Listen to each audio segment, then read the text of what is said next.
শীতের অনুভূতি থাকলেও পশ্চিমী ঝঞ্ঝার জেরে কনকনে ঠান্ডার আমেজ নেই কলকাতা সহ দক্ষিণবঙ্গে, এমনই পূর্বাভাস দিয়েছে আলিপুর আবহাওয়া দফতর। বৃহস্পতিবার শহরের সর্বনিম্ন তাপমাত্রা 14 ডিগ্রি সেলসিয়াসের ধারে কাছে।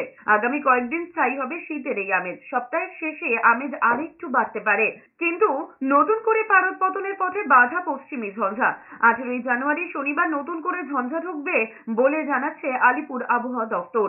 এদিকে দক্ষিণবঙ্গে প্রায় সব জেলাতেই হালকা কুয়াশা থাকবে। কুয়াশার বেশি সম্ভাবনা বাঁকুড়া, পশ্চিম বর্ধমান, বীরভূম, মুর্শিদাবাদ জেলাতে। কলকাতা সহ বাকি জেলাতেও সকালের দিকে হালকা কুয়াশার সম্ভাবনা রয়েছে। আপাতত বৃষ্টির সম্ভাবনাও নেই।